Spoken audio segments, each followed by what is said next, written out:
Alvin, ang sundalo. Credit to the author. 3,901-10. Ang mga pangalan po na nandito ay galing sa mga name generator. Kung meron man pagkakatulad sa mga pangalan ng tao o lugar at pangyayari, ito ay tunay na hindi sinasadya. Bakit pinagbawalan ni Jeremias si Elliot na makialam sa mga gawain ng Solitary Destructive Heaven? Bakit siya nagsinungaling kay Elliot tungkol sa pakikipagkasundo kay Bert Ing? Nag-aalala si Jeremias na baka malaman ni Elliot ang katotohanan pagkatapos niyang bisitahin ang Solitary Destructive Heaven. Sa panahong iyon, tiyak na magugustuhan ni Elliot ang isang duwag matapos niyang malaman kung gaano nakalakas si Alvin. Ang relasyon ni Jeremias at Elliot ay kapaki-pakinabang para sa isa't isa. Walang kahit anong pagkakaibigan sa pagitan nila. Natural lamang na hindi nasiyahan si Jeremias na siya lamang ang naglaan ng maraming pagsisikap sa pakikitungo kay Bert Ing habang si Elliot ay nagtatago at nasisiyahan sa bunga ng kanyang paggawa. Marahil, kung magiging maayos ang lahat, ay itatago niya sana ito, ngunit hindi ito nangyari, na magpapalungkot sa kanya. Kaya naman, ibinuhos niya ang kanyang pagkadismaya kay Elliot sa ganitong paraan. Alam niyang babalik si Elliot sa pangunahing templo ng titulo pagkatapos makig sa kanya at tiyak na hahanapin ni Alvin si Elliot sa pangunahing templo ng titulo. Sa katunayan, hindi nag-isa si Jeremias sa desisyong ito. Si Bert Ing na ang nagpasiklab ng apoy noon. Nang panahong iyon, sinabi sa kanya ni Bert Ing, "Jeremias, si Elliot ang nagsabi sa iyo tungkol sa aking pagbabalik, tama ba? Gumugol ka ng napakaraming pagsisikap sa Solitary Destructive Heaven habang si Elliot ay nagtago sa dilim. Nakaranas ka pa nga ng napakalaking kawalan. Ayos lang ba sa iyo na gawin ang lahat ng trabaho habang siya ang umaani ng mga benepisyo? Bakit hindi mo siya sinungalingan at siguraduhing babalik siya sa pangunahing title temple? Dati, sinabihan ko si Alvin na hanapin siya doon. Sigurado akong hindi mo kaibigan si Elliot. Hindi ka ba naiinis? Labis kang nagdusa dahil sa aking disipulo, ayaw mo bang ilabas ang iyong pagkadismaya kay Elliot? Isa lamang siyang langgam. Kaya ko siyang durugan gamit lamang ang isang daliri. Kahit mamatay siya, hindi ka nito maaapektuhan." Naisip na ni Jeremias ang mga bagay na iyon. Ang mga salita ni Bert Ing ay lalo lamang nagpasigla sa kanya. Kaya naman, mabilis siyang nakaisip ng kasinungalingan para linlangan si Elliot. Nang panahong iyon, nang makita ni Bert Ing kung gaano kahusay magsinungaling si Jeremias, naisip niya na si Jeremias ay mas tuso at mas mabangis kaysa sa kanyang inaakala. Hindi niya inakalang makakapagsinungaling siya ng kasing husay ni Jeremias. Sa sandaling ito, ngumiti si Jeremias na parang sa sarili niya, "Elliot, huwag mong isipin na pwede ka lang umupo at mag-relax. Iniisip ko talaga kung ano ang magiging reaksyon mo kapag nalaman mong isa ng Panginoon ng mga Diyos si Alvin." Dahil doon, bumuti ng husto ang pakiramdam ni Jeremias nang bumalik siya sa lupain ng mga patay. Samantala, si Elliot, na walang kaalam-alam, ay buong kumpiyansang bumalik sa kaharian kung saan matatagpuan ang pangunahing templo ng titulo sa pamamagitan ng isang transportasyong formularyo sa isang sangay ng templo ng titulo. Plano niyang muling itayo ang pangunahing templo ng titulo. Pagdating niya, tiningnan niya ang kaharian, na walang buhay, nang may malungkot na ekspresyon. Gayunpaman, di nagtagal, isang ngiti ang sumilay sa kanyang mukha. "Sa lahat ng namatay, magpahinga kayong lahat. Napaghigantihan ko na si Jeremias sa inyong lahat. Ang nakaraan ay nakaraan na. Ngayong naayos na ang kay Bert Ing, hindi ko na kailangang alalahanin pa ang nakaraan. Dapat akong mag-focus sa muling pagtatayo ng lugar na ito. Hindi naman ganoon kalala ang pagkasira kaya hindi na ako magtatagal sa muling pagtatayo nito. Ang pinsala ng pangunahing title temple ay malayong malayo sa pinsalang natamo ng Solitary Destructive Heaven's Heavenly Emperor Palace." Nagpatawag si Elyong halos 100 tao mula sa isa sa mga sangay ng title temple doon, at sa loob ng wala pang kalahating buwan, ang pangunahing title temple ay naging kasing ganda ng bago. Kasunod nito, sinimulan ni Elliot na pumili ng mga tao mula sa mga sangay ng title temple upang magtrabaho sa pangunahing title temple. Nagdaos pa siya ng tinatawag niyang Main Title Temple Grand Contest para sa pagpili. Maraming mga makapangyarihang tao mula sa mga sangay ng Title Temple sa buong Devata Realms, kabilang ang mga tinaguriang Celestial Emperors, ang nagtipon upang lumahok sa paligsahan. Marami sa mga tinaguriang Celestial Emperors ang nakadama na ito ay isang paraan para mapataas nila ang kanilang katayuan. Ang mga ordinaryong Celestial Emperors, Celestial Kings, at Celestial Lords ay hindi naiiba. Bukod doon, pinayagan ding lumahok ang mga tagalabas. Ang pangunahing templo ng titulo ay sagrado sa paningin ng mga mula sa mga sangay ng templo ng titulo. Bukod dito, isa ito sa pinakamalakas na puwersa sa Devata Realms. Sino ang susuko sa pagkakataong sumali sa pangunahing templo ng titulo? Ang mga paunang round ay ginanap sa iba't ibang sangay ng Title Temple.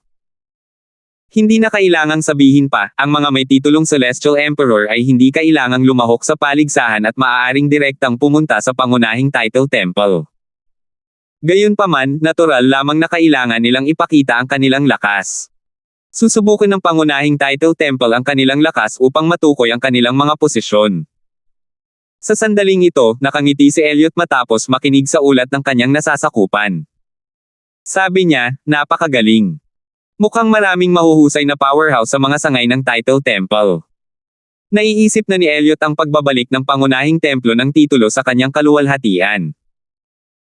Sa sandaling ito, ang kaitiwala ni Elliot, na nakatayo sa tabi niya, ay nagsabi, Lord Temple Master, nabalitaan ko na ang Solitary Destructive Heaven's Heavenly Emperor Palace ay nawasak na noon, at itinatayo nila ito ngayon. Dahil sinabi mong bumagsak na si Bert Ing, dapat ba tayong? Pagkatapos noon, ginawa ng kaitiwala ni Elliot ang isang kilos na hiwa sa leeg niya. Sandaling natigilan si Elliot nang makita ito. Pagkatapos, mabilis niyang inayos ang kanyang ekspresyon at sinabi ng walang pakialam at malamig, alam ko na ang gagawin. Hindi mo kailangang mag-alala tungkol dito. Isa pa, kung wala ang aking mga utos, walang sino man ang pinapayagang pumunta sa Solitary Destructive Heaven at magdulot ng gulo. Kung hindi, papatayin ko sila ng walang awa. Nang marinig ito, bahagyang nanginig ang mga tao sa bulwagan habang nagbago ang kanilang mga ekspresyon. Hindi nila maintindihan ang dahilan sa likod ng mga utos ni Elliot. Tutal, dahil patay na si Bert Ing, ano pa ang dapat ikatakot? Ang nag-iisang mapang wasak na langit ay kasing vulnerable na ngayon ng isang isda sa chopping board. Natural lang, hindi na sila nang ahas na magtanong pa. Maya-maya, ikinumpas ni Elliot ang kanyang kamay at sinabing may madilim na ekspresyon, sige, maaari na kayong umalis kung wala nang iba pa. Sunod-sunod na umatras ang lahat. Natural lamang na hindi nang ahas si Elliot na gumawa ng kahit ano sa Solitary Destructive Heavens dahil sa mga banta ni Jeremias. Gayunpaman, paano niya ito masasabi sa kanyang mga nasasakupan? Mawawala ang kanyang prestihiyo bilang Temple Master ng pangunahing Title Temple kung malalaman ito ng mga tao. Sa kanilang paningin, isa siyang makapangyarihang hari ng mga Diyos. Bagamat kaya kung gawin ang lahat sa Solitary Destructive Heaven, hindi ibig sabihin na hindi na kaya ng iba. Ngayong patay na si Bert Ing, ang pinakamalakas na tao ay si Edmund, ang Heavenly Savage Celestial Emperor. Marahil, pagkatapos ng main title Temple Grand Contest, makakahanap ako ng isang may titulong Celestial Emperor na mas malakas kaysa kay Edmund para pumalit sa Heavenly Emperor Palace ng Solitary Destructive Heaven bilang bagong Heavenly Emperor. Kung masunuri na susunod si Edmund at ang iba pa sa bagong Heavenly Emperor, hahayaan ko silang mabuhay. Kung hindi, papatayin ko silang lahat. Dapat ko nang simulan ang paggawa ng mga kaayusan para dito. Mas mabuti kung mas kaunti ang nakakaalam tungkol dito. Ang pangunahing paligsahan sa templo para sa dakilang titulo ay naging napakapopular sa 81 Devata Realms. Hindi mabilang ang mga kalahok na lumahok sa mga preliminary rounds. Sa isang kisap mata lang, 1 taon na ang lumipas. Sa oras na ito, ang mga sangay ng Title Temple ay nakapili na ng kanilang mga kinatawan na may iba't ibang cultivation base at dinala sila sa pangunahing Title Temple. Ang natitira na lang ngayon ay ilan pang mga pagsubok. Hanggat nakapasa sila sa unang pagsubok, makakasali sila sa pangunahing templo ng titulo. Ang pangalawang pagsubok ang magtatakda ng kanilang posisyon at katayuan sa pangunahing templo ng titulo. Sana makapasa ako sa unang pagsusulit. Hindi mahalaga ang pangalawang pagsusulit sa ngayon. Hanggat makakasali ako sa pangunahing Title Temple, tiyak na tataas ang aking katayuan. Walang sino man ang mga ngahas na maliitin ako kapag bumalik ako sa sangay ng Title Temple sa hinaharap. Maraming tao ang may ganitong sentimiento. Totoo ito lalo na para sa mga kabataan. Sa gitna ng maingay na karamihan, isang binata na nakasuot ng lila ang tahimik na nakatayo na may walang pakialam na ekspresyon sa kanyang mukha. Guwapo siya, at ang kanyang ugali at tindig ay kapansin-pansin, na nakakuha ng atensyon ng maraming babaeng magsasaka. Karamihan sa mga lalaki ay tumingin sa kanya ng may inggit na ekspresyon sa kanilang mga mukha. Sa oras na ito, ang taong nakatayo sa tabi ng binata na nakasuot ng lila ay tumingin sa kanya ng may bahid ng pagkamangha. Siya si Sherlan, ang branch master ng sangay ng Title Temple sa Dream Cycle Heaven. Hindi pa katagalan, hinanap siya ng binata na nakasuot ng lila at madali siyang napigilan. Pagkatapos ni Elliot at ng ilang makapangyarihang tao sa pangunahing templo ng titulo, siya ang pinakamalakas sa 81 na sangay ng templo ng titulo. Matapos siyang mapigil, hindi nagtagal ay natuklasan niya na ang binata ay isang Panginoon ng mga Diyos. Nagulat siya sa kanyang natuklasan. Gayunpaman, mas nagulat pa siya nang marinig niya ang binata na nakasuot ng lila na nagsabing siya si Alvin. Dati, hindi pinanood ni Sherlan ang labanan ng mga henyo sa Devata Realm dahil siya ay nasa isang saradong cultivation. Gayunpaman, alam niyang ang mananalo ay isang binata na wala pang 1,000 taong gulang at ang pangalan ng binata ay Alvin. Paano siya hindi magugulat nang malaman niyang si Alvin ay naging Panginoon ng mga Diyos sa loob lamang ng maikling panahon? Sa kasalukuyan, nang makita ni Alvin si Sherlan na nakatingin sa kanya, walang tono niyang sinabi, "Dalhin mo ako kay Elliot." "Naiintindihan ko." Magalang na tugon ni Sherlan. Mabilis niyang binigyan ng mga tagubilin ang Vice Branch Master bago niya inilayo si Alvin. Maraming tao ang bahagyang nakasimangot nang makita nilang inaakay palayo ni Sherlan si Alvin. May inggit na sabi ng isang binata, ano ang kaugnayan niya sa pinuno ng sangay? Kakapikita lang niya kamakailan, at halos lahat ng oras niya ay nag-iisa. Huwag mong sabihing anak siya sa labas ng pinuno ng sangay. Tumahimik ka. May gusto ka bang mamatay? 3,902. Ang Temple Master, ang Dream Cycle Heavens Branch Master, si Sherlan, ay humihiling ng isang pagkakataon para makipagkita sa iyo. Bago magsimula ang pangunahing paligsahan sa templo ng titulo, si Elliot, ang Temple Master ng pangunahing templo ng titulo, ay nanunood ng tunggalian sa pagitan ng mga hari ng mga Diyos mula sa isang floating image pearl sa kanyang patio. Ang kanyang patio ay matatagpuan sa kaibuturan ng pangunahing templo ng titulo. Ang templo ng titulo ay umiral na kasing tagal pa ng mga Devata Realms at nagugat sa mga kaharian ng mga Diyos. Ayon sa mga chismis, ang templo ng titulo ay may koneksyon pa nga sa isang kataas-taasang kapangyarihan, na siyang dahilan ng mataas na katayuan ng templo sa mga Devata Realms. Gayunpaman, sinasabing ang kataas-taasang kapangyarihan ay walang pakialam sa templo ng titulo. Kung tutuusin, ang templo ng titulo ay walang pinagkaiba sa isang langgam sa paningin ng isang kataas-taasang kapangyarihan. Gayunpaman, natural lang na walang makakapagpatunay sa mga chismis. Isa lang ang tiyak, ang templo ng titulo ay hindi nakikialam sa mga matataas na puwersa sa mga Devata Realms tulad ng angka ng kilin ng 10,000 Beast Heaven at ang latent twin sect ng Wandering Heaven, na nababalitang may koneksyon din sa mga kataas-taasang kapangyarihan. Sherlan. Minulat ni Elliot ang kanyang mga mata at kumunat ang noo. Malungkot niyang sinabi, hindi ba't sinabi ko nang hindi ako makikipagkita kahit kanino bago magsimula ang main title Temple Grand Contest? Anong problema niya? Temple Master, sabi niya ay isang agarang bagay ito. Lumalim ang Simon Got ni Wu Hongqing na walang tonong sabihin niya, sabihin mo sa kanya na maghintay sa harapan ng patio. Opo, guru ng templo. Sherlan. Madilim ang ekspresyon ni Elliot habang bumangon sa kama at lumabas ng kanyang silid. Hindi niya sana pinansin si Sherlan kung hindi lang dahil sa desisyon niyang ibalik si Sherlan sa pangunahing templo ng titulo at i-promote si Sherlan bilang vice-maestro ng pangunahing templo ng titulo dahil sa kakayahan ni Sherlan. Sus Mariosep. Hindi ko nakakailang ganing makipag-ugnayan sa isang branch master kung hindi pinatay ni Berting ang lahat ng aking mga powerhouse, reklamo ni Elliot sa loob-loob. Gayunpaman, bumuti ang kanyang pakiramdam nang maisip niya kung paano mamamatay si Berting. Hindi niya kailangang magalit sa isang patay na tao. Hindi nagtagal at nakarating si Elliot sa harapan ng patio. Ang pangunahing templo ng titulo ay sumasakop sa isang malawak na lupain.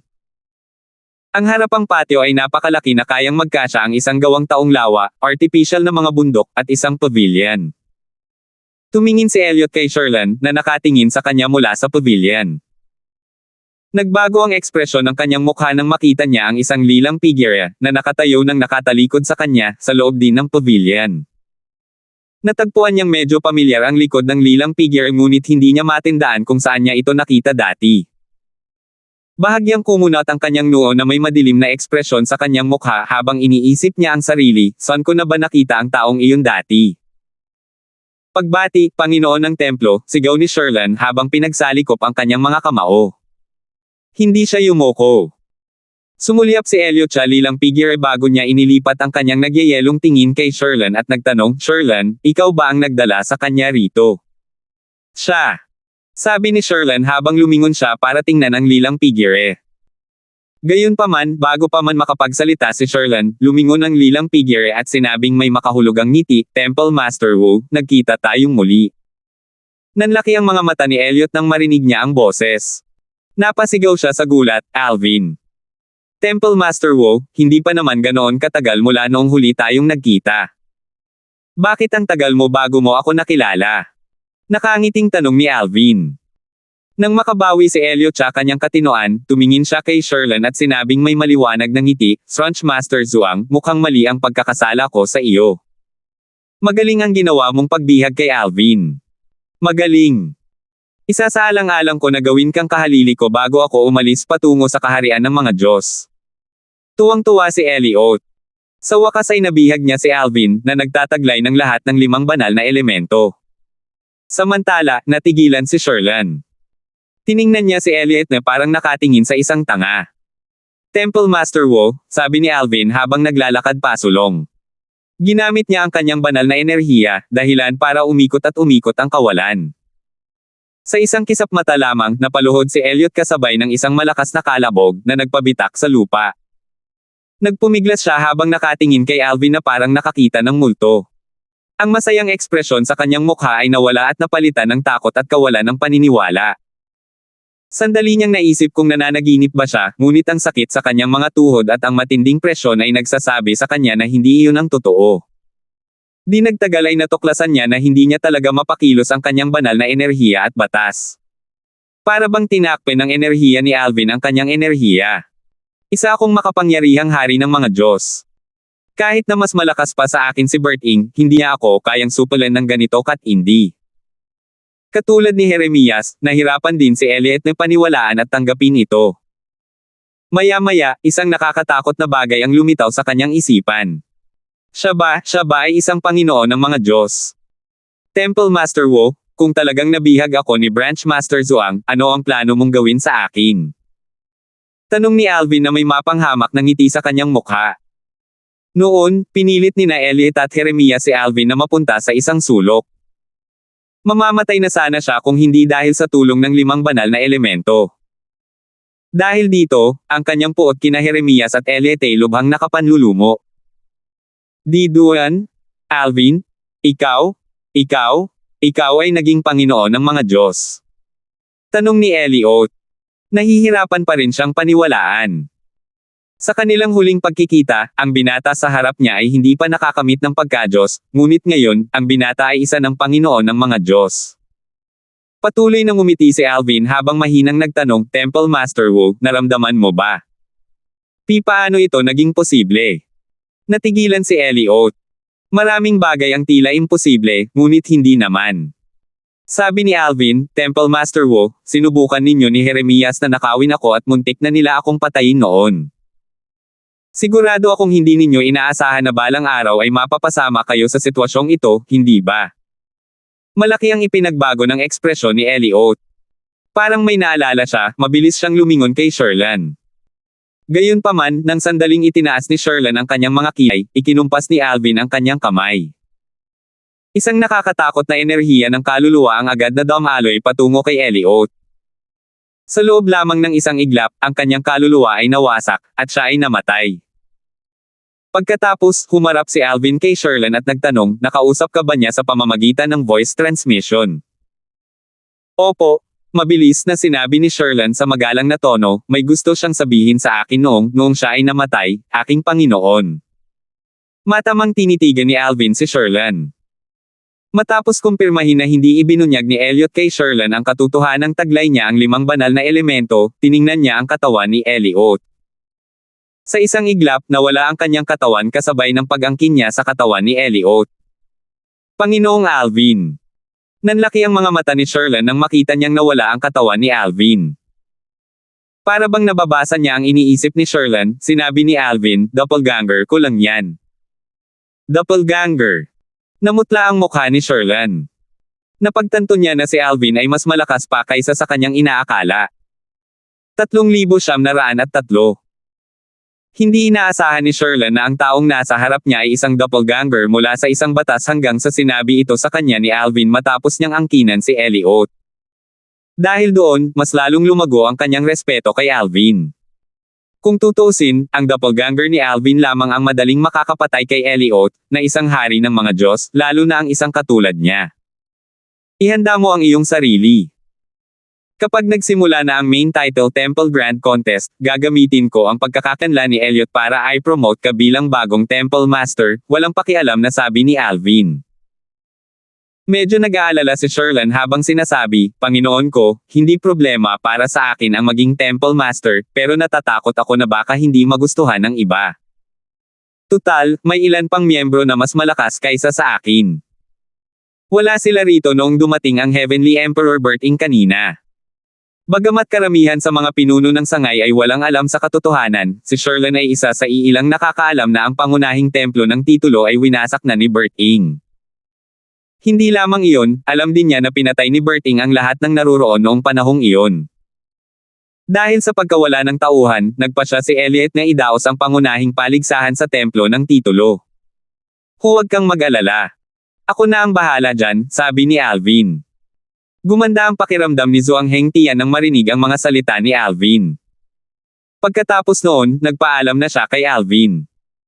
Si Alvin, na siyang nagmamay-ari ng katawan ni Elliot, ay bumalik sa silid ni Elliot matapos gamitin ang kanyang banal na kamalayan upang malaman ang lokasyon. Sayang naman. Ang singsing na pangkalawakan ni Elliot ay parang nasa Realms of Gods na kusang nasa Syre kapag namatay ang mga may-ari nito. Naisip ni Alvin sa sarili nang maalala niya ang singsing na pangkalawakan ni Elliot na naging alikabok pagkakamatay ni Elliot. Kahit na walang anumang kapaki-pakinabang sa kanya, maaaring hindi iyon ang kaso para sa kanyang pamilya at mga kaibigan. Kalimutan mo na yan. Kung talagang may kailangan ako, ipapahanap ko yan kay Zhuang Hengtian pagkatapos niya maging Temple Master. Sa susunod na 300 taon, magkakaroon na ako ng ganap na kontrol sa Title Temple. Pagbalik ni Sherlyn, ang grupo ng mga kalahok na dinala niya rito mula sa Dream Cycle Heaven ay nagsimulang magbulungan sa isa't isa. Sumulyap si Sherlyn sa kanila at sinabing, tinanggap na si Photon bilang direktang disipulo ng Temple Master. Photon ang pangalang ginamit ni Alvin sa sangay ng Title Temple sa Dream Cycle Heaven. Naisip niya ang pangalang iyon matapos pagsamahin ang pangalan ng kanyang ina at ama, sina Rosa at Raymond. Ano? Tinanggap ng Temple Master si Photon bilang kanyang direktang disipulo. Paano nangyari yun? Nagulat ang lahat. Nainggit ang mga batang magsasaka. Habang parami ng parami ang mga taong dumating, sa wakas ay sinamahan na sila papunta sa kanilang mga tuluyan. Sa isang kisap mata lamang, lumipas ang isang buwan, at malapit nang magsimula ang pangunahing paligsahan sa templo ng pamagat. Hanggang ngayon, si Sherlyn lamang ang nakakaalam na patay na si Elliot. Panginoong Guro ng Templo. Nang dumating si Alvin sa isang lambak, ang lugar ng main title Temple Grand Contest, magalang siyang binati ng lahat. Nagniningning sa paggalang ang mga mata ng mga nakababatang magsasaka nang tumingin sila sa kanya. Lumilipad si Alvin sa ere at tiningnan ang mga taong nasa ibaba niya. Matapos niyang iunat ang kanyang banal na kamalayan, bumaantong hininga siya sa loob. Ang templo ng titulo ay may napakaraming henyo, hindi nakakapagtaka na nagawa nitong manatili sa kapangyarihan ng napakatagal. Maya-maya, itinaas ni Alvin ang kanyang kamay, at tumahimik ang buong lugar. Ang atensyon ng napakaraming tao ay nakatuon kay Alvin, na ngayon ay nagmamay-ari na ng katawan ni Elliot. Sabi ni Alvin, noong una, plano kong personal na mag-host ng main title Temple Grand Contest. Gayunpaman, kamakailan lang ay nakapagtapos ako kaya kailangan kong ipagpatuloy ang paglilinang. Kaya naman, magtatalaga ako ng isang taong mag-ho-host ng paligsahan para sa akin. Bagamat karamihan sa mga taong naruroon ay nadismaya, naisip nila na makatwiran naman ito. Tutal, napakahalaga ng paglilinang. Napagdesisyonan kong si Branch Master Sherlan mula sa Dream Cycle Heaven ang maging punong abala ng paligsahan. Bukod doon, magbibitiw na rin ako sa aking posisyon at itatalaga si Branch Master Zhuang bilang bagong Temple Master ng pangunahing title temple para makapagtuon ako sa aking cultivation. Agad na nagdulot ng kaguluhan ang mga sinabi ni Alvin. Ano? Itinatalaga ng Temple Master si Sherlan bilang bagong Temple Master. Malakas si Sherlan, pero may ilang mga Master at Elder ng sangay na mas malakas kaysa sa kanya. Kahit sino sa kanila ay mas kwalipikado kaysa sa kanya para maging bagong Temple Master, tama ba? Bakit siya ang napili? Bakit si Sherlan? Agad na kinwestiyon ng lahat ang desisyon. Nagbulungan sila sa isa't isa, takot na marinig. Gayunpaman, may ilang matatapang na humakbang paarap at nagsalita. Sila ang tatlong mas matataas na Diyos na mas malakas kaysa kay Sherlan. Isa sa kanila ay isang binata at ang dalawa naman ay mga lalaking nasa katanghaliang gulang. Nag-aalangan na sinabi ng isa sa mga lalaking nasa katanghaliang gulang, Panginoon, ikinalulungkot kong hindi ito angkop. Karaniwan, hindi siya mangangahas na questionin ng hayagan ang desisyon ng Temple Master. Gayunpaman, dahil sa mga pangyayari, paano siya makakapagstay sa lugar at walang gagawin? Paano niya hahayaang malampasan siya ni Sherlan, na kamakailan lamang ay nakamit ang pagka-Diyos, at maging Temple Master? Sabi ng isa pang lalaking nasa katanghaliang gulang, Lord Temple Master, sa tingin ko mas angkop na italaga si Elder Charlton bilang bagong Temple Master. Bagamat hindi nagsalita ang binata, malinaw na batay sa kanyang ekspresyon na hindi rin siya sang-ayon sa desisyon ni Alvin. Tiningnan ni Alvin ang dalawang lalaking nasa katanghaliang gulang bago niya tinanong ang binata, hindi ka rin ba sang-ayon? Sumagot ang binata, Panginoong Temple Master, sumasang-ayon ako sa dalawang tagapag-alaga. Kamakailan lang nakamit ni Tyson ang pagiging Diyos. Lalo na si Elder Charlton, mas mahina pa siya kaysa sa atin. Kung pag-uusapan ang posisyon, isa lamang siyang Branch Master. Sa kabilang banda, si Elder Charlton ang unang pangalawang Temple Master ng pangunahing Title Temple.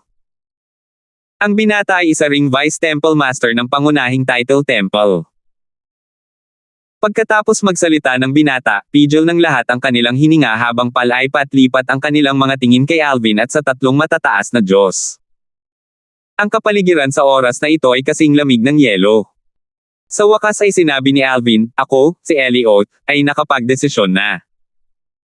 Kung gusto mong baguhin ang isip ko, kailangan mo akong talunin. Malaki ang ipinagbago ng ekspresyon ng tatlong matataas na Diyos. Pakiramdam nila ay ibang-iba si Elliot tsaka niya. Kung si Elliot ay dominante at hindi makatwiran, hindi sana sila nang ahas na ipahayag ang kanilang pagkadismaya. Isang malaking selyo ng palma ang agad na bumaba mula sa langit patungo sa tatlong matataas na Diyos. Kasabay nito, natuklasan ng tatlo na sila ay pinigilan ng isang di nakikitang puwersa at hindi man lang nila magamit ang kanilang banal na enerhiya. Bago pa sila makabawi ng kanilang mga pandama, tinamaan na sila ng selyo ng palad. Bang! Napunit ang kalawakan, at isang malaking itim na butas ang lumitaw bago ito unti-unting naghilom. Kasabay noon, namatay ang tatlong matataas na Diyos. Nang makabawi ang mga tao sa kanilang katinoan, hindi man lang sila nang ahas na gumalaw. Makikita sa kanilang mga mata ang takot at paggalang habang nakatingin sila kay Alvin.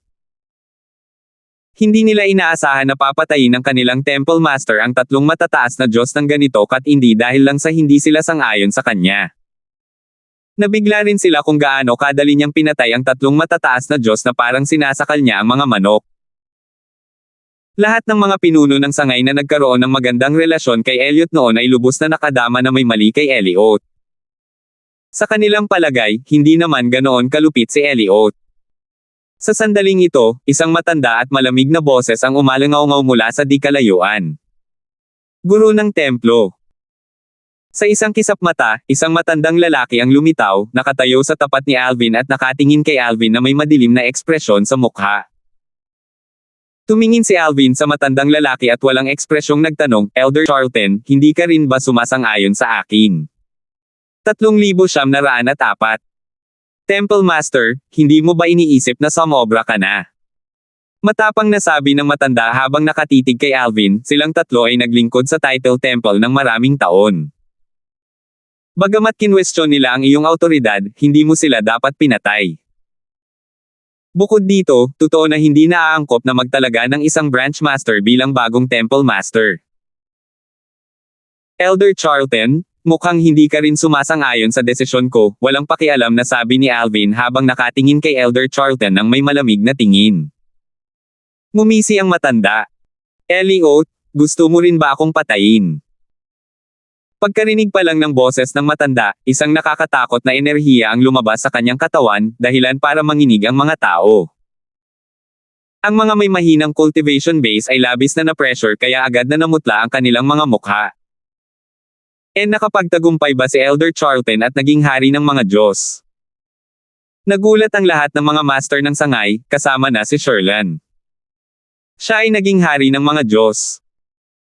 Kung ibabatay sa antas ng pag-unawa sa kanyang batas, hindi na siya mapapatay ni Elliot ngayong siya ay naging hari ng mga Diyos. Tutal, ang kanyang pag-unawa ay mas malalim pa kaysa kay Elliot. Si Elder Charlton, o Ernest Charlton, ay hindi lamang ang unang pangalawang maestro ng templo ng titulo, kundi siya rin ang nakababatang tiyuhin ni Elliot. Siya rin ang may pinakamataas na seniority sa templo ng titulo. Hindi siya matatalo sa mga nasa ibaba ng antas ng isang hari ng mga Diyos. Bagamat isa lamang siyang simpleng hari ng mga Diyos, ang kanyang lakas ay halos maihahambing sa isang panggitnang hari ng mga Diyos. Dahil sa lahat ng mga kadahilanang ito, nang-ahas si Ernest na kumilos ng matapang. Bukod dito, sa kanyang palagay, malamang na hindi pa isang intermediate na hari ng mga Diyos si Elliot. Kahit na si Elliot ay isang intermediate na hari ng mga Diyos, tiwala siyang hindi siya mapapatay ni Elliot kahit na isa lamang itong panimulang hari ng mga Diyos.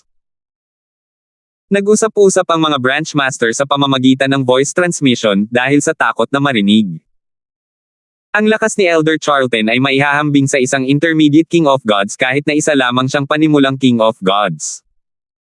Ang pag-unawa ni Elder Charlton sa batas ng pagkawasak.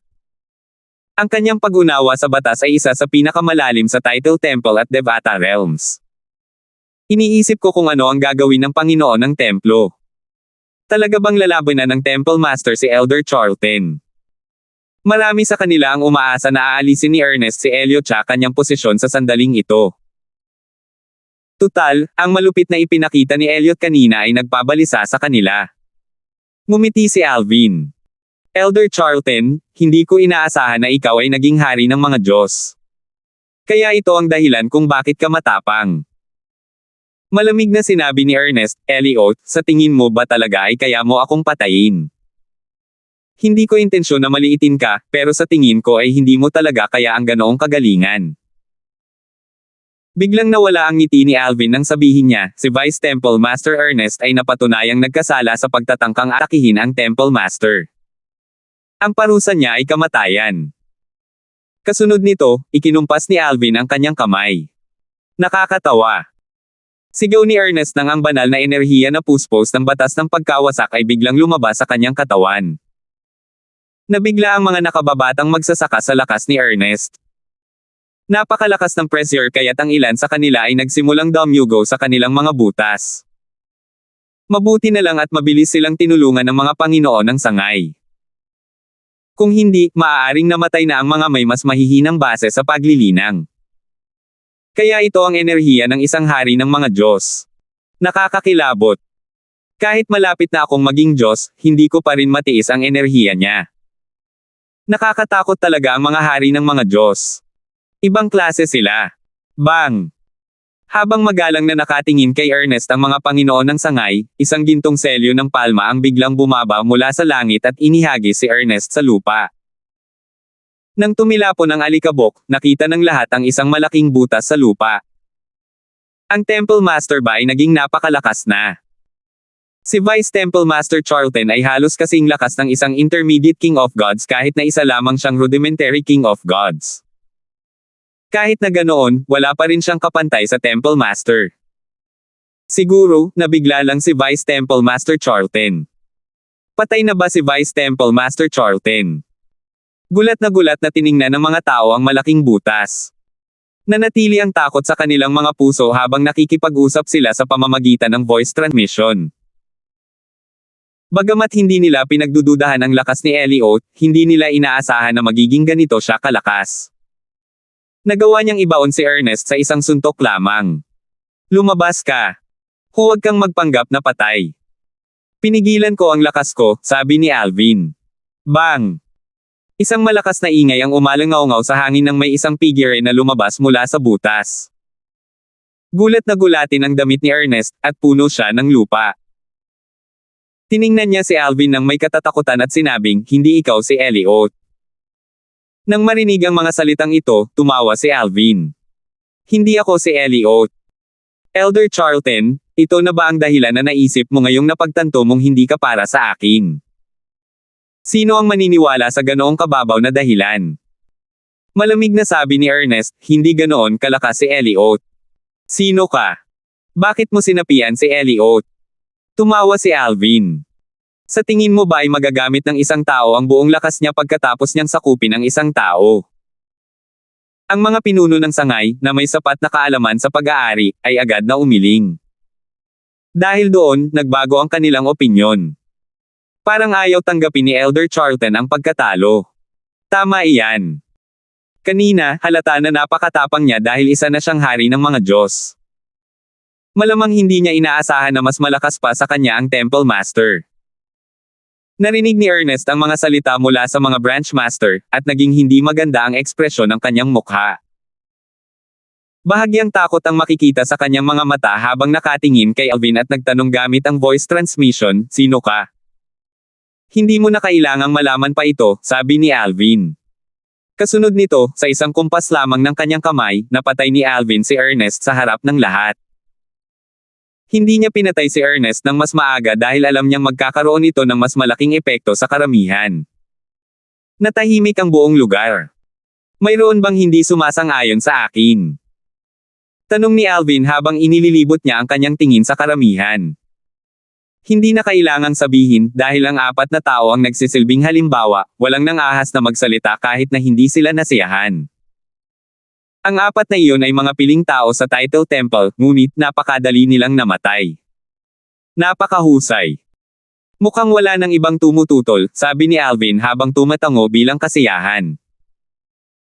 Pagkatapos, nagpatuloy siya sa pagsasabing, dahil ganoon nga, si Sherlan na ngayon ang Temple Master ng pangunahing Title Temple, at siya ang mangguna sa main Title Temple Grand Contest. Pupunta ako sa closed door cultivation pagkatapos nito. Pagkatapos ng maikling paghinto, tumingin si Alvin kay Sherlan at sinabing, kung may sino mang maghahanap ng mali sa iyo, maaari mo akong hanapin. Tutulungan kitang harapin sila. Pagkatapos noon, tiningnan ni Alvin ang iba ng may kahulugan. Nagmamadaling nagpasalamat si Sherlan kay Alvin. Salamat, Temple Master. Bahagyang tumango si Alvin bilang tugon bago ito nawala sa paningin. Natural lang na hindi siya interesado sa main Title Temple Grand Contest. Mas interesado siyang maghanap sa treasure vault ng Title Temple para tingnan kung may anumang bagay na magagamit para sa kanyang pamilya at mga kaibigan. 3,905. Pumunta si Alvin sa pangunahing templo ng titulo upang patayin si Elliot at makuha ang kontrol sa templo pangunahin dahil sa kanyang Panginoon na si Bert Ing. Bukod dito, naisip niya na makakabuti rin ito sa kanya. Bilang isa sa mga nangungunang puwersa sa Devata Realms, ang mga mapagkukunan ng cultivation ng Title Temple ay natural na nakahihigit. Kahit ang isang Panginoon ng mga Diyos, tulad ni Alvin, ay hindi magiging ganoon ka-impluwensya sa Devata Realms. Kung tutuusin, ang Title Temple ay may mahabang pamana sa Devata Realms. Hindi ito makakamit sa pamamagitan lamang ng lakas at nangangailangan ng oras upang maipon. Bumantong hininga si Alvin habang iniisip ang sarili, mas mabuting huwag na lang akong magpakita para mailigtas sila sa kalungkutan ng paghihiwalay muli. Magbabalat kayo na lang ako bilang miyembro ng Solitary Destructive Heavens Heavenly Emperor Palace para maibigay sa kanila ang mga kayamanan. Bagamat hindi pa niya kayang hayagang makasama muli ang kanyang pamilya at mga kaibigan, kuntento na siya sa pagkaalam na ligtas sila. Kaya niyang tiisin na magdulot ng kalungkutan sa kanila kapag panahon na para maghiwalay silang muli. Wala nang pakialam si Alvin sa templo ng titulo. Tiwala siya na si Sherlan, na kanyang pinili, ay gaganap sa kanyang tungkulin ng kasiya siya. Tunay nga, matapos patayin ni Alvin ang 4 na tao habang sinasakop ang katawan ni Elliot, na ikinagulat ng lahat, walang nang ahas na sumuway sa kanya kahit na sa tingin nila ay masyadong malupit siya. Tutal, hindi lamang siya ang Temple Master, kundi ipinakita rin niya ang kanyang sarili na pinakamalakas sa Title Temple. Kahit na lumayo siya sa kanyang posisyon, ang kanyang lakas ay hindi mapag-aalinlanganan. Tanging isang hanggal ang haamon sa kanya. Gayunpaman, ang ilan sa mga master ng sangay ay nagpasya ng tumungo sa kaharian ng mga Diyos nang muling magbukas ang mga spatial passage upang magreklamo tungkol kay Elliot. Sa loob ng 300 taon na ito, mananatili silang tahimik at maghihintay. Likas na walang kaalam-alam si Alvin sa kanilang mga iniisip. Kahit alam niya, wala siyang pakialam sa kanila. Tutal, hindi malalaman ng Title Temple sa Realm of Gods na siya ang salarin. Bukod dito, sigurado siyang hindi siya ibubunyag ni Sherlan na nakinabang sa kaayusang ito. Malamang na walang gagawin ang Title Temple kay Sherlan dahil karamihan sa mga may kakayahang makapangyarihang tao sa Title Temple ay napatay niya, kaya si Sherlan ang pinakaangkop na kandidato para pamunuan ang Title Temple sa Devata Realms. Sa pamamagitan ni Sherlan, nakakuha si Alvin ng maraming mapagkukunan ng paglilinang para sa kanyang pamilya at mga kaibigan. Bagamat nalilito si Sherlan kung bakit kailangan ni Alvin ang mga mapagkukunang iyon, masunurin niyang sinunod ang mga utos ni Alvin. Nang panahong iyon, sinabi ni Alvin, hindi na ako makikialam sa Title Temple pagkatapos nito. Ang kailangan mo lang gawin ay kumuha ng mga mapagkukunan ng cultivation at magsagawa ng ilang simpleng gawain para sa akin. Kahit na imbestigahan ng Title Temple sa Realm of Gods ang bagay na ito pagkalipas ng 300 taon, hindi ka masasangkot. Ang sisi ay mapupunta kay Elliot, at matutuklasan din nila na patay na si Elliot. Bago iyon, i-aanunsyo ko rin na natuklasan ko ang sekreto ni Berting kaya pupunta ako sa impyerno ng Ozure. Nagliwanag ang mga mata ni Sherlan. Ang kanyang takot na maging puppet ni Alvin ay tuluyang naglaho. Batay sa mga salita ni Alvin, malinaw na walang interes si Alvin sa templo ng titulo. Bukod dito, naayos na rin ni Alvin ang mga bagay para sa kanya. Kaya naman, masayang sinabi niya, Panginoong Darfield, kung kailangan mo ang tulong ko sa hinaharap, huwag kang mag-atubiling makipag-ugnayan sa akin. Gagawin ko ang lahat para matulungan ka. Tumanggaw si Alvin. Dahil naayos na niya ang lahat, nilisan niya ang pangunahing templo ng titulo at bumalik sa makamundong kaharian kung saan nanunuluyan ang kanyang pamilya at mga kaibigan. Swoosh! Matapos magsuot si Alvin ng mahabang itim na damit at gamitin ang batas ng buhay upang magbalat kayo bilang isang eksperto sa batas ng buhay, lumipad siya patungo sa cultivation ground ng pamilya at mga kaibigan. Hindi niya hinanap sina Megan at Tanya dahil nag-aalala siyang baka mapansin nila ang kanyang pagbabalat kayo.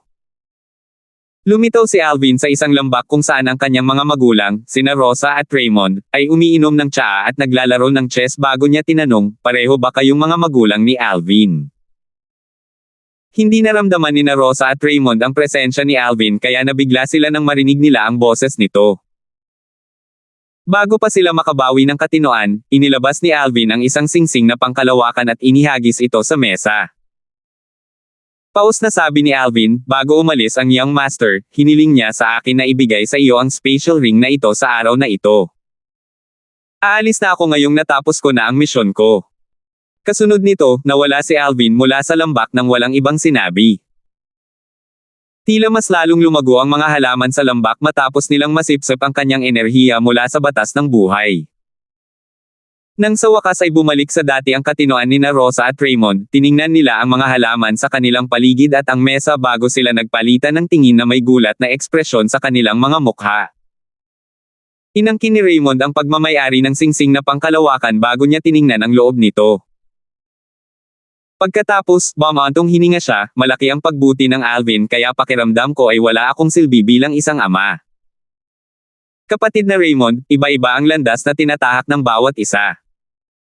Dapat tayong maging masaya na napakaswerte ng ating anak. Bukod dito, hindi tayo kailanman iisipin ni Little Alvin na walang silbi, sabi ni Rosa nang may katiyakan na may ngiti sa kanyang mukha. Alam ko. Medyo emosyonal lang ako, sabi ni Raymond habang umiiling. Panatag ang loob ni na Raymond at Rosa nang marinig nila na ang mahiwagang powerhouse ay mula sa Heavenly Emperor pala sa Solitary Destructive Heaven. Ipinagkatiwala ni Alvin sa taong iyon ang paghahatid ng mga kagamitang pangkultura sa araw na ito, ngunit sa palagay ko ay hindi pa ako nakakita ng ganitong tao sa palasyo ng emperador sa langit, sabi ni Rosa. Sabi ni Raymond, marahil, isa siya sa mga sekretong gwardya na nagpoprotekta sa atin sa dilim. Hindi alam ng mag-asawa na narinig ni Alvin ang kanilang pag-uusap bago ito umalis. Dapat kong ipagpatuloy ang pagtataas ng aking cultivation. Kung makakaranas ako ng bottleneck, kakailanganin kong pumasok muli sa Lord Battlefield, naisip ni Alvin sa loob habang nililisan niya ang makamundong kaharian at bumalik sa Heavenly Emperor pala sa Solitary Destructive Heaven. Kasabay nito, pinipino ng tunay na katawan ni Alvin ang mga divine pills na ipinangako niya kina Wyatt at Nixon sa Flying Dragon Sect. Matapos niyang ibigay ang mga divine pills sa dalawa, nagpatuloy siya sa kanyang cultivation. Sa isang kisap mata lang, isang dekada na ang lumipas. Sa palasyo ng emperador sa langit sa nag-iisang mapang wasak na langit. Hindi pa rin nakakatakas si Master mula kay Jeremias makalipas ang isang dekada. Kumunat ang noo ni Alvin. Kung hindi lang dahil sa buo na soul pearl ni Bert Inc., malamang ay nagmadali na si Alvin papunta sa Land of Dead para hanapin si Jeremias. Sa nakalipas na dekada, ginugol niya ang kanyang oras sa makamundong kaharian at sa Heavenly Emperor Palace ng Solitary Destructive Heaven. Bagamat alam niyang malabong makaharap ng panganib ang kanyang pamilya sa makamundong kaharian, mas panatag ang kanyang loob nang binabantayan niya sila. Bumisita rin siya sa Heavenly Emperor Palace upang alamin kung nakabalik na ang kanyang Panginoon. Sa wakas ay naabot ko na ang isang bottleneck sa aking cultivation. Panahon na para pumasok akong muli sa Lord Battlefield. Para maging ligtas, mas mainam na dala ko ang doppelganger ng aking Law of Space kapag pumasok ako sa Lord Battlefield. Kung hindi, magiging masama kung makakasalubong ko ang isang Underworld Elder mula sa Tai Sect. Kung gagamitin ko ang lahat ng aking trump card at hindi ko pa rin siya mapatay, mas magiging malala pa ito dahil mabubunyag ang aking mga trump card. Kaya, mas mainam na dala ko ang doppelganger ng aking Law of Space. Kasabay nito, ang tunay na katawan ni Alvin sa Flying Dragon Sect ay nagsimulang magpakita ng kanyang doppelganger sa batas ng kalawakan. Kasabay nito, nawala rin ang doppelganger mula sa Devata Realms. Dahil nakapag-ayos na siya, panatag na siyang umalis sa Devata Realm at sa Mundane Realm. Bukod dito, alam niyang makakabalik siyang muli hanggat nakakuha siya ng isa pang Destruction Divine Shuttle. Sana bumalik ang Panginoon sa oras na iyon, buntong hininga ni Alvin sa kanyang sarili. 3,906. Ito ang ikatlong beses na binuo ni Alvin ang doppelganger mula sa batas ng kalawakan kaya ang proseso ay naging napakadali at mabilis. Sa sandaling ganap na nabuo ang doppelganger, ang nasa ibabang kaharian ay tuluyang naglaho. Isang doppelganger lang ang maaaring bumuo mula sa isang batas sa isang pagkakataon. Matapos mabuo ang doppelganger, sa wakas ay kumalma na si Alvin. Pagkalipas ng ilang araw, muling nagtungo si Alvin sa Imperial War Realm. 10 taon na ang nakalipas mula noong huling beses na pumasok siya sa Imperial War Realm. Hindi mahaba ang 10 taon at lumilipas sa isang kisap mata lamang para sa mga nasa kaharian ng mga Diyos. Kahit isang sesyon ng pagsasara ng pinto ay maaaring tumagal ng maraming siglo. Kung ikukumpara, ang 10 taon ay baliwala. Posible pa ngang magsaka ng pinto ng mahigit 1,000 taon, ngunit imposible para sa mga nasa o mas mataas na yugto ng isang hari ng mga Diyos dahil kailangan nilang harapin ang kapigatian sa langit bawat 1,000 taon. Kahit ang mga kataas-taasang Diyos na malapit maging mga kataas-taasang powerhouse ay hindi ligtas dito. Kung tungkol sa kung ang mga kataas-taasang powerhouse ay kailangan ding harapin ang mga kapigatian sa langit, marahil, tanging ang mga kataas-taasang powerhouse mismo at ang kanilang mga malapit na kamag-anak ang may sagot. Para kay Maynard, isa sa mga vice sect leader ng Flying Dragon Sect, ang nakalipas na 10 taon ay naging lubhang mahirap para sa kanya. Ngayon lang niya naramdaman ang ganito noon. 10 taon na ang nakalipas. Hindi na ba aalis si Alvin sa lupang nilinang ni Wyatt? Natatakot si Maynard na habang tumatagal ang usapin, lalong lalakas si Alvin. Sa oras na iyon, mas mahihirapan pa siyang maalis si Alvin. Hindi na mapapatay ng 2 mandirigmang kamatayan ng Panginoon ng mga Diyos na kanyang kinuha si Alvin kung lalong lalakas si Alvin. Paano siya hindi mababalisa sa kaisipang ito? Bukod pa rito, upang hindi malantad ang kanilang mga sarili, kinailangan ding pumasok ang 2 Panginoon ng mga Diyos sa Imperial War Realm. Kaya naman, nag-aalala rin si Maynard na baka mapatay ang 2 sa Lord Battlefield. Habang nalulunod sa kanyang pagkabalisa si Maynard, nakatanggap siya ng isang voice transmission. Panginoon ko, umalis na si Alvin sa cultivation ground ni Wyatt at siya ay nag-iisa. Patungo siya sa Imperial War Realm. Walang gumagalaw mula kay Wyatt at malamang ay nasa closed door cultivation pa rin siya. Ang mensahe ay mula sa kanyang tauhan na itinalaga niya sa labas ng cultivation ground ni Wyatt upang bantayan si Alvin. Isa siyang disipulo na namamahala sa pagpapatrolya sa lugar, at siya ay pinili upang hindi makapukaw ng hinala. Magaling. Napakagaling. Tuwang-tuwa si Maynard. Naisip niya na malamang hindi inaasahan ni Wyatt na kukuha siya ng 2 mandirigmang kamatayan ng mga Panginoon ng mga Diyos para harapin si Alvin dahil napakamahal nito. Nagniningning ang mga mata ni Maynard habang inilalabas niya ang soul pearl ng kanyang pinagkakatiwalaang kaibigan upang magpadala ng mensahe. Mag-isang patungo si Alvin sa Imperial War Realm. Sabihin mo sa kanila na maghanap ng pagkakataon upang makumplito ang kanilang misyon. Tumawa si Maynard at sumagot, binabati kita. Malapit nang matupad ang iyong hiling. Sana nga, sabi ni Maynard. Maliban na lang kung namatay si Alvin, nakaramdam pa rin siya ng kapanatagan. Gayunpaman, sa wakas ay nakakita siya ng kaunting pag-asa sa sandaling ito. Muling sinabi ng kaibigan ni Maynard, alam kong medyo nakaapekto sa iyo ang pagkawala ng mga mandirigmang kamatayan ng hari ng mga Diyos. Gayunpaman, halos wala mo silang kinuhang pera. Ituon mo lang ang iyong pansin sa 2 Panginoon ng mga Diyos. Ilang beses na silang nakapasok sa Imperial War Realm. Hindi lang sila hindi nasugatan, kundi nakapatay pa sila ng ilang Panginoon ng mga Diyos mula sa Tai Sect. Isa sa mga napatay nila ay isang inner elder ng Tai Sect.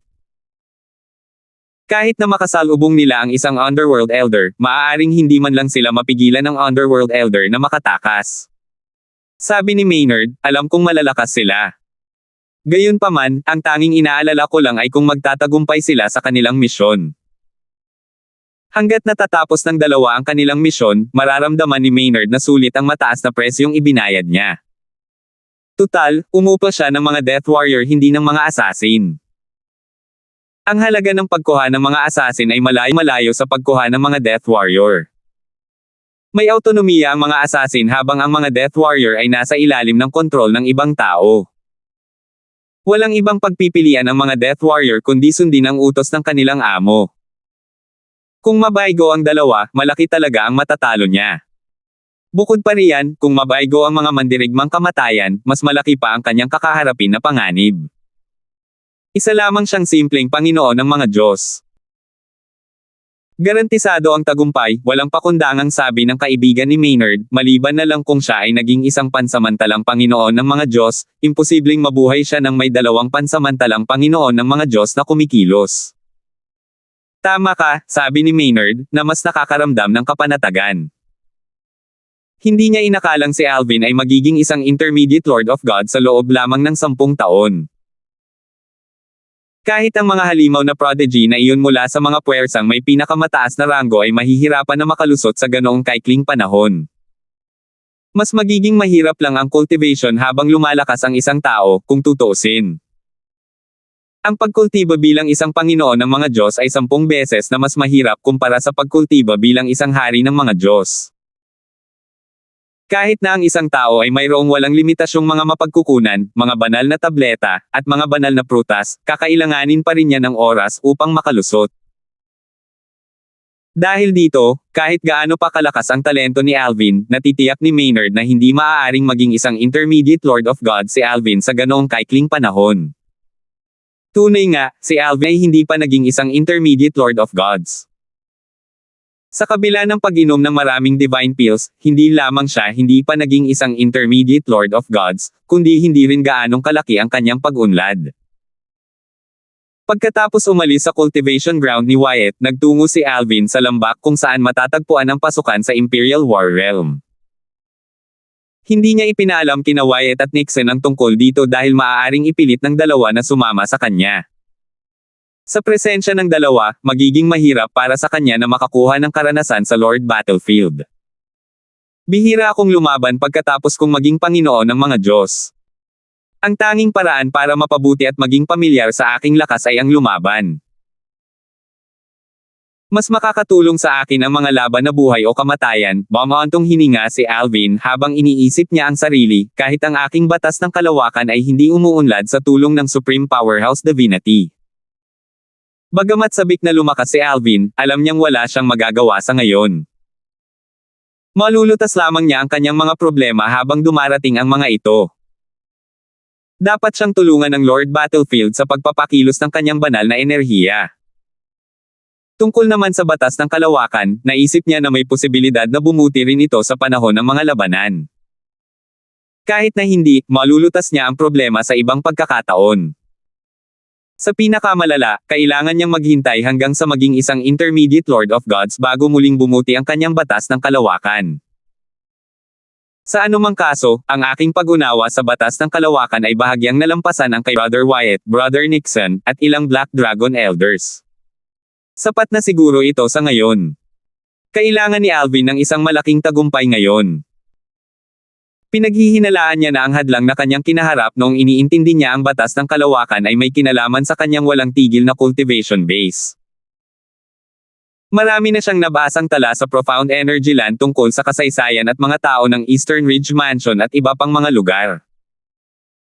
Base sa kanyang nabasa, walang simpleng Panginoon ng mga Diyos na may kakayahang umunawa tulad niya. Pagdating ni Alvin sa pasukan ng Imperial War Realm, nakita niya ang maraming tao na nagpapalitan ng tip at nakikipaglaban. Marami rin ang nagkukwentuhan at naglalaro. Ang ilan ay tumataya pa gamit ang kanilang mga artifact. Ang mga taong ito ay talagang walang pakialam. Gayunpaman, medyo matagal na ang lumipas mula nang magsimula ang digmaang imperial. Normal lang na maging manhid na sila sa mga panganib ng digmaang imperial. Papasok na sana si Alvin sa pasukan patungo sa Imperial War Realm nang makarinig siya ng mahihinang ingay mula sa malayo. Bukod dito, tila papalapit ng papalapit ang ingay. Lumingon siya at nakita ang isang binata at isang lalaking nasa katanghaliang gulang na nag-aaway.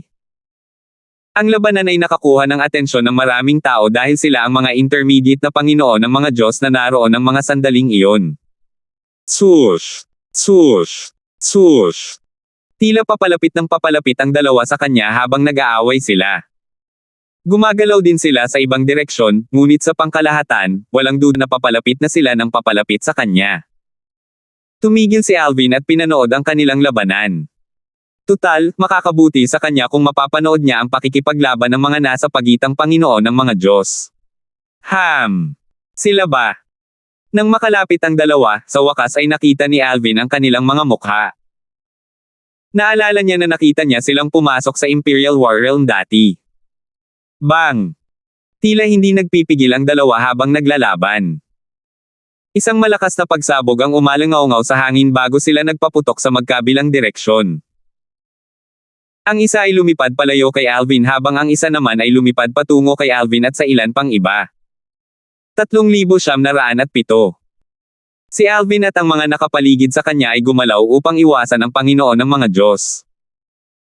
Naisip ni Alvin habang nakatingin sa lalaking nasa katanghaliang gulang na lumipad palapit, parang mas malakas silang dalawa kaysa sa mga ordinaryong inner elder. Tinitigan ng lalaking nasa katanghaliang gulang ang malungkot na binata sa malayo at sinabi sa malalim na boses, muli.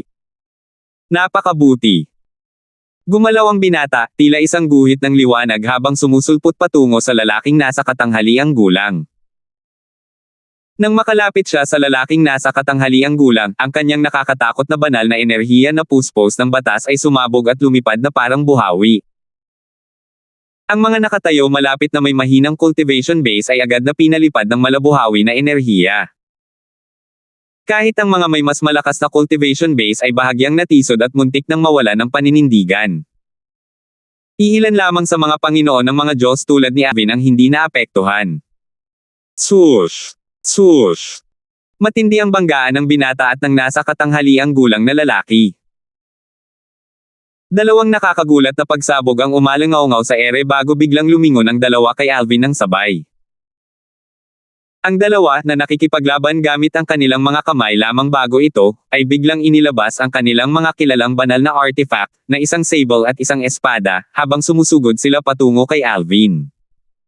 Gusto nila akong patayin. Nang tumugon si Alvin, mabilis niyang ginamit ang batas ng kalawakan upang mag-teleport palayo. Gayunpaman, natuklasan niyang hindi niya ito magawa dahil naunawaan din ng lalaking nasa katanghaliang gulang ang batas ng kalawakan at ginulo ang kalawakan sa paligid niya upang pigilan siyang umalis. Malinaw na pinagplanuhan ito. Mabubuhay sana si Alvin nang walang kabuluhan sa loob ng maraming taon kung hindi pa rin niya maintindihan kung ano ang nangyayari sa sandaling ito. Ang dalawang intermediate Lords of Gods ay sumali sa Flying Dragon sect na may balak na patayin siya. Malinaw na handa silang isakripisyo ang kanilang buhay upang makumplito ang kanilang misyon. Dati, kapag nakatingin sila sa akin, inakala kong si Brother Nixon ang tinitingnan nila.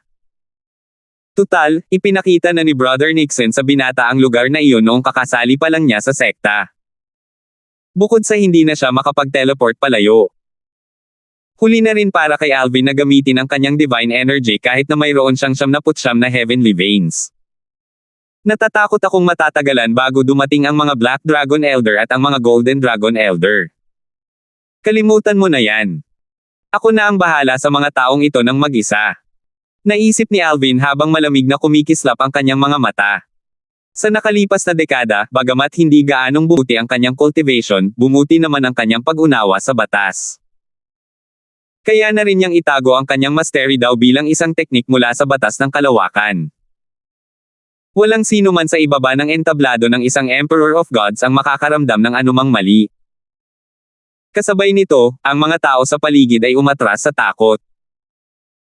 Kahit ang mga simpleng Lord of Gods na nasa malapit ay walang planong tulungan si Alvin. Takot silang lahat na madamay sa putukan. Ang mga simpleng Lord of Gods na ito ay sumali lamang sa Flying Dragon sect pagkatapos magsimula ang digmaang imperial. Kaya naman, hindi nila kilala si Alvin. Anong nangyayari? Bakit nila siya sinusubukang patayin? Gusto nila siyang patayin. Swoosh! Itinutok ng binata ang kanyang espada kay Alvin. Kumawala ang hangin bago isang sinag ng espada ang sumilay sa kalangitan patungo sa glebela ni Alvin. Kasabay nito, iwinawagayway ng lalaking nasa katanghaliang gulang ang kanyang sable. Sumikat ang mga sinag ng sable at ginulo ang espasyo sa paligid ni Alvin, na bumuo ng isang kulungan upang siya ay mahuli.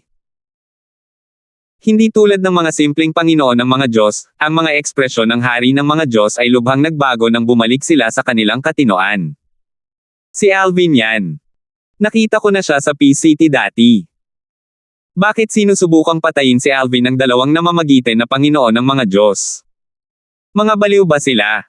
Hindi ba sila takot sa mga elder ng Black Dragon at mga elder ng Golden Dragon? Si Alvin ay isa lamang simpleng Panginoon mga Diyos. Mamamatay siya. Sayang naman. Mabubuti lang ang namamatay ng bata. Sino ang 2 taong iyon? Bakit nila isasakripisyo ang kanilang buhay para lang patayin si Alvin? Sulit ba ang pagsasakripisyo ng buhay ng 2 namamagitan na Panginoon ng mga Diyos para sa isang simpleng Panginoon ng mga Diyos tulad ni Alvin? Sa pangalawang pag-iisip, si Alvin ay hindi isang ordinaryong simpleng Panginoon ng mga Diyos. Nababaliw na ba sila?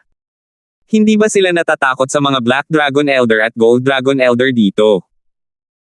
Ang atake ng binata na nakatutok sa glebela ni Alvin ay nilayon para pumatay. Halata na umaasa siyang matatapos ito sa isang galaw lamang. Mamatay ka! Sigaw ng lalaking nasa katanghaliang gulang bago tumama ang mga sinag ng espada kay Alvin. Sa sandaling ito, dalawang galit na boses ang umalingaw sa hangin. Tigilan mo na.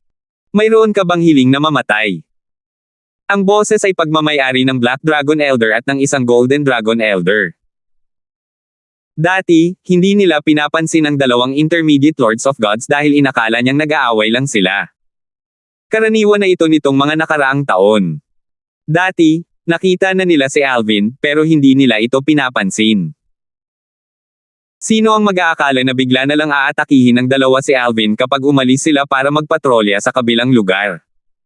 Nangyari ang lahat ng napakabilis kaya wala silang oras para tumugon. Bagamat mas malayo ang Golden Dragon Elder dahil sa kanyang lakas at bilis, umatake siya kasabay ng Black Dragon Elder. Agad na sumikat ang mga sinag ng espada na kasinliwanag ng araw sa dalawang namamagitan na Panginoon ng mga Diyos.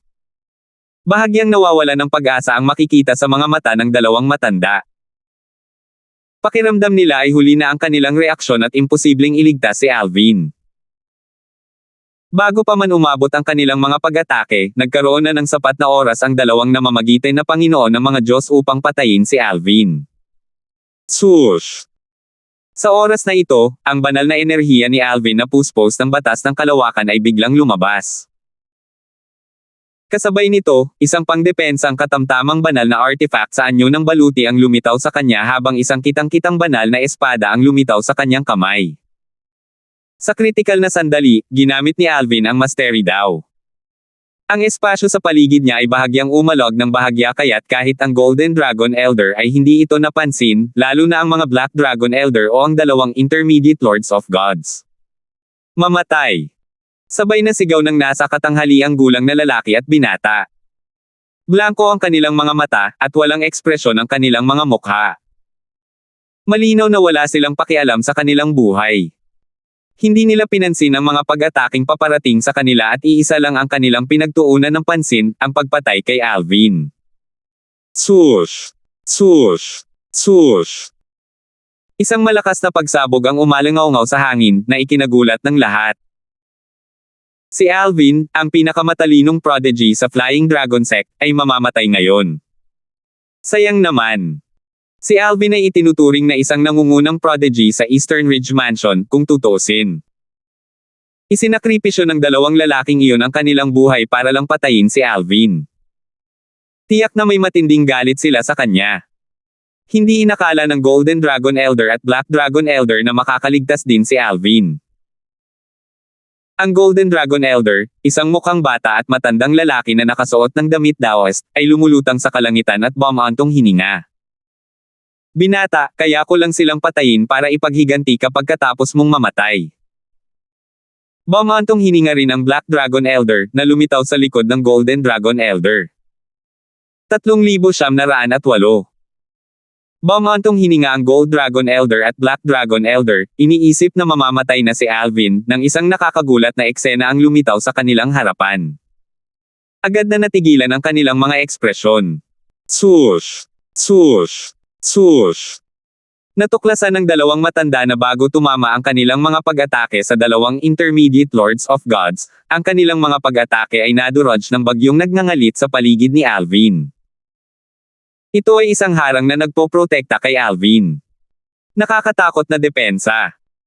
Nabigla ang dalawang nakatatanda sa kakayahan ng bagyong ito sa pagtatanggol. Kasunod nito, nakita nila ang baluti ni Alvin na lubhang nanlabo. Iyan lang ba ang kaya mo? Isang walang pakialam na boses ang umalingaw mula sa mata ng bagyong pangkalawakan.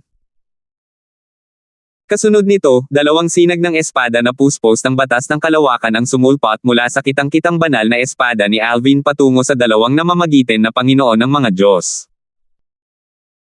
Ang dalawa na nakatutok sa pagpatay kay Alvin ay walang oras para ipagtanggol si Alvin at nabigla sa bigla ang pagbabago ng mga pangyayari. Ang mga mandirigmang kamatayan ay karaniwang walang emosyon.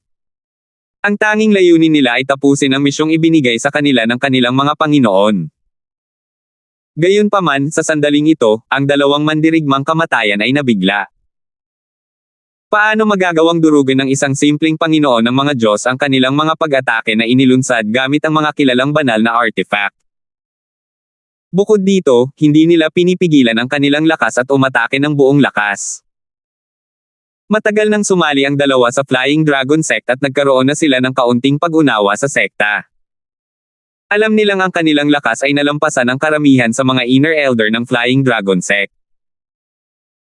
Bukod dito, dahil lumaban sila ng walang pagsasaalang-alang sa kanilang buhay, mayroon din silang kalamangan. Ito ang nagpaiba sa kanila sa mga ordinaryong tao. Kung magsasanib puwersa sila, wala sa mga Inner Elder ang makakatapat nila. Paano sila hindi magugulat na nakaligtas si Alvin nang walang anumang pinsala? Bukod dito, nagawa pa nga ni Alvin na durugan ang kanilang mga atake gamit ang kanyang Spatial Storm. Kahit ang isang White Dragon Elder ay hindi makakatakas ng walang anumang pinsala. Umungul at nagpalakas ng loob ang dalawa habang hinarap nila ang dalawang paparating na sinag ng espada na tila kayang sumire sa lahat ng nasa kanilang daan. Kasabay nito, hindi nila nakalimutang maglunsad ng isa pang pag-atake kay Alvin, determinadong patayin ito. Sa oras na ito, ang bagyong nakapalibot kay Alvin ay humina ng husto matapos harangan ang mga atake ng dalawa. Maging ang kanyang baluti ay nadurog, at siya ay napaatras. Dumura siya ng dugo, na nagtamo ng maliliit na pinsala. Ang mga pinsalang ito ay gagaling sa pamamagitan lamang ng ilang mga pildores ng paggaling. Plano niyang hayaang masaktan siya ng atake.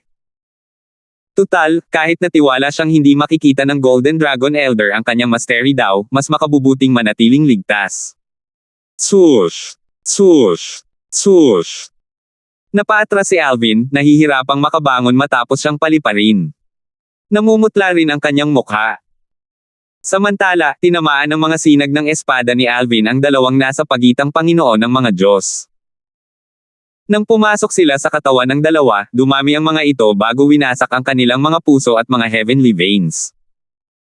Kasabay nito, ang soul energy sa mga sinag ng espada ay nagsimulang lumunin din ang kanilang mga kaluluwa.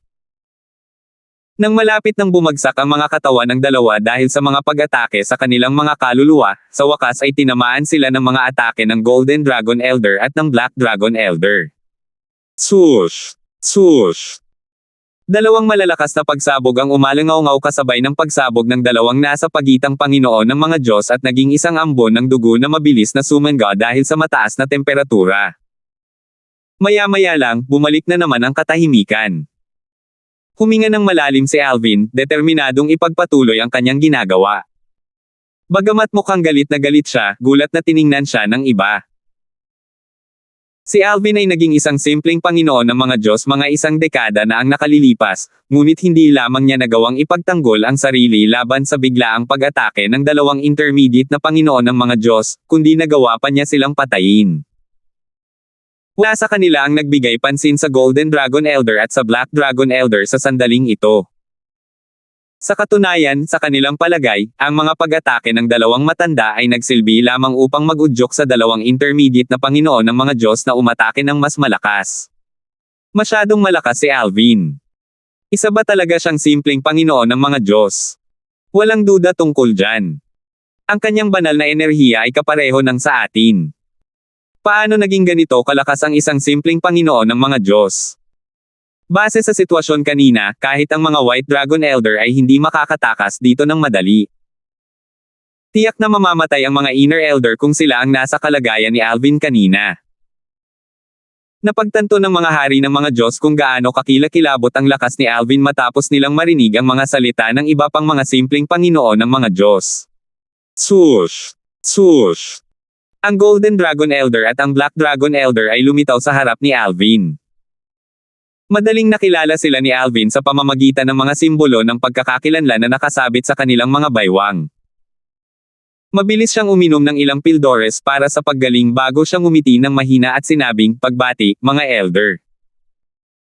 Tumingin ang dalawa kay Alvin ng may komplikadong ekspresyon sa kanilang mga mukha. Hindi nila inaasahan na mabubuhay pa si Alvin. Mas malakas siya kaysa sa kanilang inaakala. Bagamat nasugatan siya, walang dod ang isang himala na nakaligtas siya. Marahil, ang pinakamalakas na simpleng Panginoon ng mga Diyos sa Eastern Ridge Mansion ay makakaligtas din dito, ngunit nagdududa sila kung kaya niyang harapin ang bagay na ito ng mahinahon tulad ng ginawa ni Alvin. Alvin, ang galing naman yan, papuri ng Black Dragon Elder at binigyan siya ng thumbs up. Mayroon siyang direktang disipulo na isa ring simpleng Lord of Gods, ngunit malayo siya sa maihahambing kay Alvin. Swoosh! Itinaas ng Golden Dragon Elder ang kanyang kamay, dala ang identity token ni Alvin. Pagkatapos, sinabi niya, Alvin, humihingi ako ng paumanhin sa pagkukulang ko sa aking mga tungkulin. Mabuti na lang at maayos ka. Ang 100,000 contribution points na ito ang aking kabayaran sa iyo. Elder Yang, hindi na ito kailangan, mabilis na sabi ni Alvin. Nakilala ni Alvin ang Golden Dragon Elder. Ang pangalan niya ay Aldren Yang. Sinasabing bago sumali sa Flying Dragon Sect, si Aldren ay isang kahangahangang prodigy mula sa isang puwersang may ranggong Panginoon. Ang kanyang pagganap ay namumukod tangi matapos siyang sumali sa Flying Dragon Sect, na nagbigay daan sa kanya upang mabilis na umangat sa ranggo at maging isang kilalang tao sa sekta. Kilala siya bilang ang pinakamabait na Golden Dragon Elder ng Flying Dragon Sect, at handa rin siyang turuan ang mga panloob na disipulo na lumalapit sa kanya para sa gabay. Kaya naman, siya rin ay lubos na minamahal sa sekta. Tanggapin mo na lang. Wala na akong silbi sa kanila ngayon, sabi ni Aldren habang ibinabalik ang identity token ni Alvin pagkatapos ilipat ang mga contribution points. Pagkatapos, na parang may naalala lang siya, sinabi niya, bibigyan ka ng sekta ng kasiya siyang paliwanag tungkol sa insidente ngayon. Kasunod nito, bahagyang tumango si Aldrin kay Alvin bago ito biglang umalis. Halos hindi mahuli ni Alvin ang mga galaw ni Aldrin. Tutal, si Aldrin ay isang nangungunang Panginoon ng mga Diyos. Nakakakilabot ang bilis, naisip ni Alvin sa sarili. Kung ang kanyang mga kalaban ay kasing lakas ni Aldrin, mamamatay siya kahit gamitin niya ang lahat ng kanyang mga baraha. Nagniningning ang kanyang mga mata sa determinasyon habang patuloy niyang iniisip. Magiging mas malakas siya kapag naging emperador ng mga Diyos siya. Ang aking layunin ay hindi lamang maging emperador ng mga Diyos o isang kataas-taasang Diyos. Ang aking layunin ay maging isang kataas-taasang makapangyarihang nilalang. 3,909. Si Aldrin, ang Golden Dragon Elder, ay umalis pagkatapos ayusin ang bagay na ito.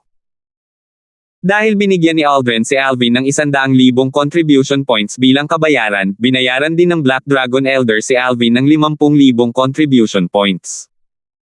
Bagamat mas may responsibilidad si Aldrin sa bagay na ito, hindi rin naman siya walang kasalanan. Kaya naman, napilitan siyang bayaran si Alvin.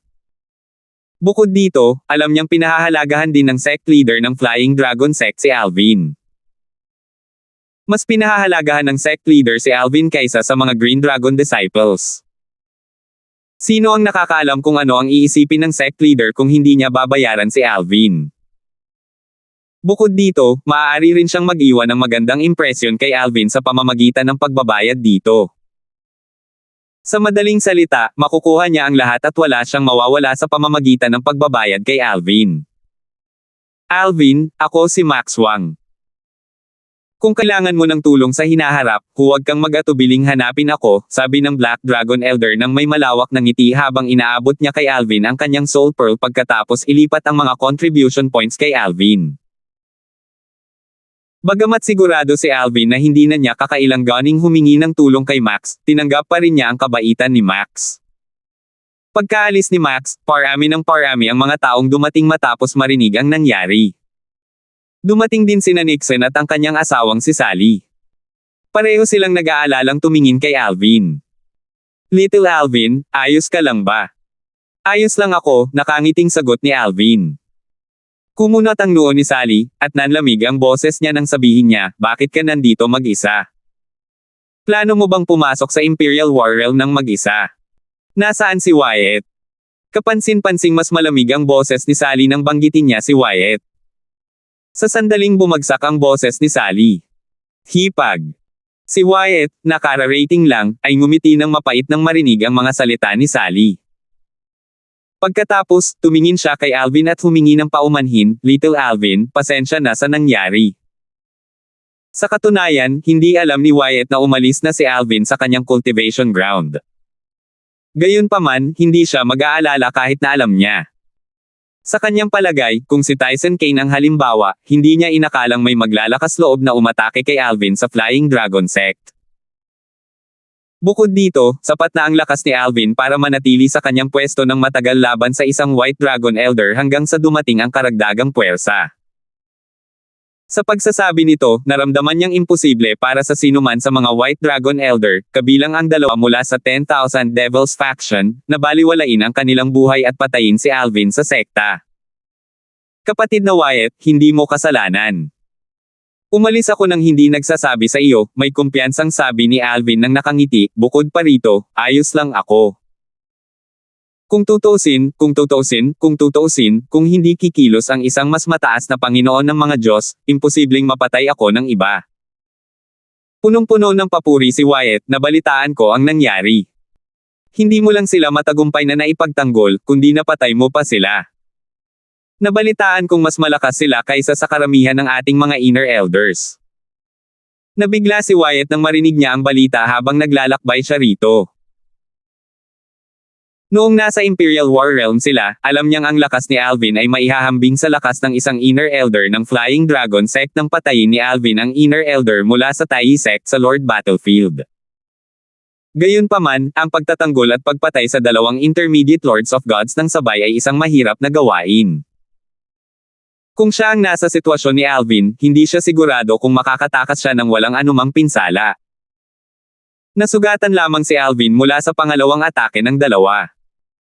Ipinapahiwatig nito na ang lakas ni Alvin ay hindi lamang nalampasan ang karamihan sa mga inner elder, kundi halos maihahambing din ito sa ilang White Dragon Elders.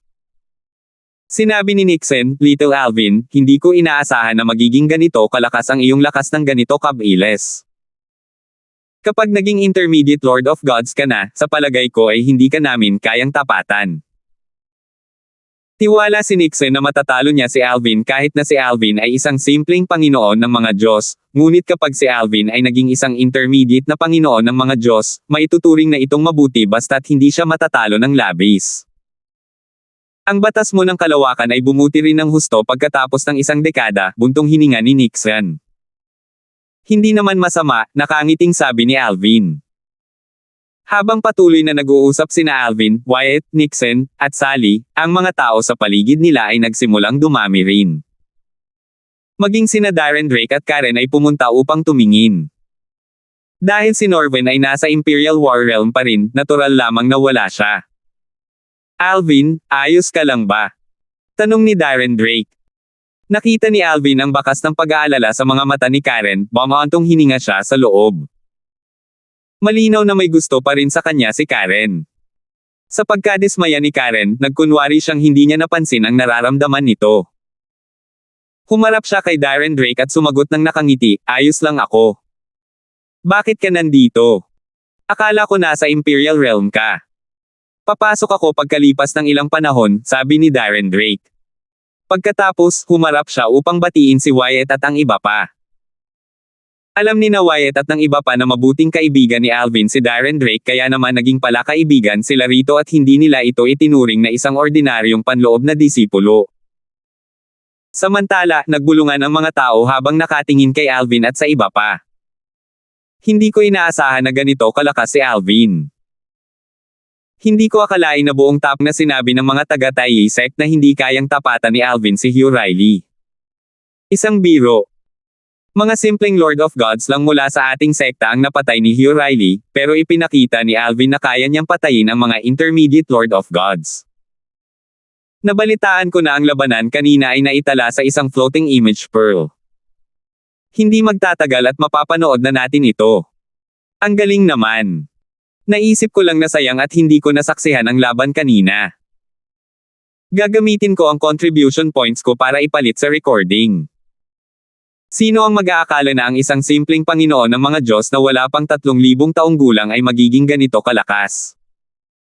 Ang kanyang lakas ay higit pa sa lakas ng mga panloob na elder at maihahambing sa mga puting dragon na elder. Sa katunayan, sa palagay ko ay maaaring hindi siya matalo ng mas mahina at bagong promote na mga White Dragon Elder. Kasabay nito, natulala si Karen sa binata na nakasuot ng lila sa harap niya matapos niyang marinig ang tahimik na pag-uusap sa paligid. Masyado siyang lumaki sa isang kisap mata lang. Dati, akala ko mas magaling lang siya ng kaunti kaysa sa akin. Ngayon, parang imposibleng maabyutin ko siya. Hindi lang ako may mababang likas na talento at kakayahan sa pag-intindi, kundi mahina rin ang personalidad ko. Hindi nakakapagtaka na wala siyang interes sa akin. Naisip ni Karen sa sarili. Bumantong hininga siya bago tahimik na umalis. Mukhang nalulungkot siya nang umalis, ngunit walang nakapansin sa kanya dahil ang atensyon ng lahat ay nakatuon kay Alvin. Hindi tulad ng kasiglahan malapit sa pasukan ng Imperial War Realm, ang kapaligiran ay madilim at tensyonado sa pangunahing bulwagan ng Flying Dragon Sect. Si Enchong Long, ang pinuno ng sekta ng Flying Dragon Sect, na nakaupo sa pangunahing upuan ay may hindi magandang ekspresyon sa kanyang mukha habang nakatingin sa isang matandang lalaki, na isang Black Dragon Elder. Sabi niya, tinanggap mo silang dalawa sa iisang araw kaya dapat ay mas kilala mo sila kaysa sa iba. Same time na sinabi ng elder ng Black Dragon, pinuno ng sekta, napakatahimik nila. Hindi ko sila pinansin dahil hindi naman ito kakaiba. Gayunpaman, ngayong naisip ko na, may mali. Sinabi ni Elder Yang na umatake ang dalawa nang walang pakialam sa kanilang buhay. Wala silang takot. Kasama ang katotohanan gumawa sila ng hakbang sa sekta, pinaghihinalaan ko na sila ay mga mandirigma ng kamatayan. Tiyak na may kumuha sa kanila at nagtulak sa kanila na sumali sa sekta upang patayin si Alvin. Tiyak na may matinding sama ng loob ang salarin kay Alvin.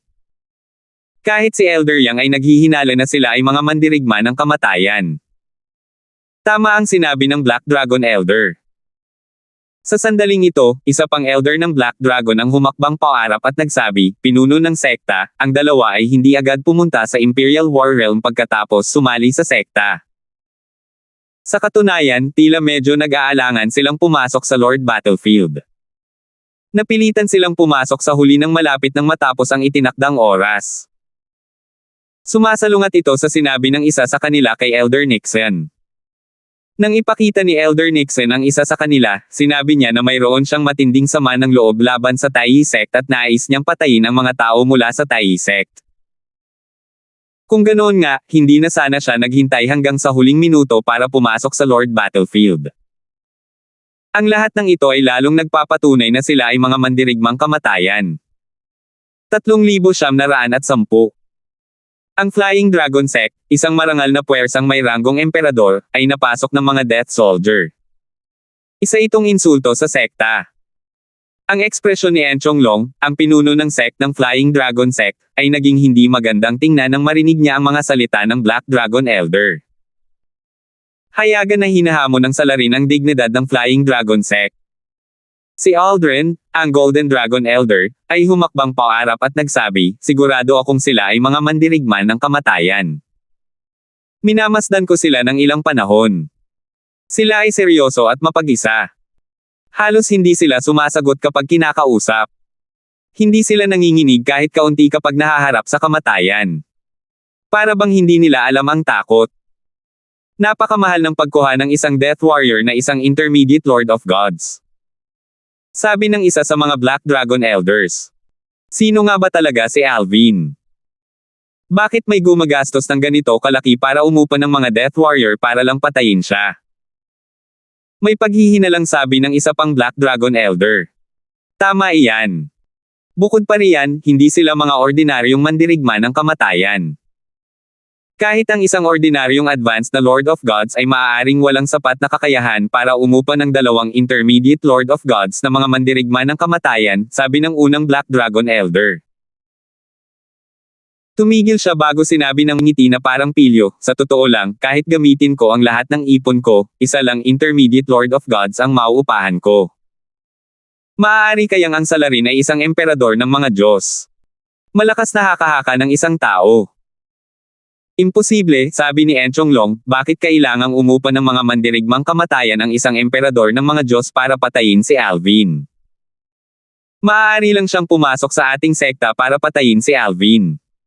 Hindi mapipigilan ng ating guarding formation ang isang emperador ng mga Diyos ng matagal. Kahit na hindi siya pumasok sa ating sekta at tumanggi tayong ibigay si Alvin, maaari niya tayong pilitin sa pamamagitan ng pagpatay sa lahat ng sumusubok na umalis sa sekta.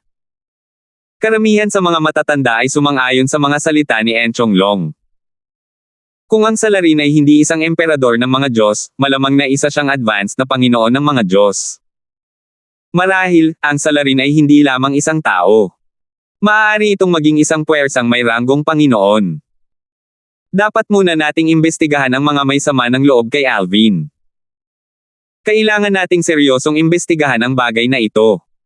Kumalat na ang balita tungkol dito sa buong sekta, at ikinababalisa ito ng mga nakababatang disipulo. Alam nila na kung sila ang nasa kalagayan ni Alvin, tiyak na mamamatay sila. Kinu-question nila ang sekta. Kaya nga kailangan nating imbestigahan ang bagay na ito, at ipakita sa mga disipulo na hindi hahayaang lumala ang sekta. Galit na galit ang lahat ng matataas na opisyal sa Flying Dragon Sect. Kabilang dito si Maynard, ang pangalawang pinuno ng sect ng Flying Dragon Sect.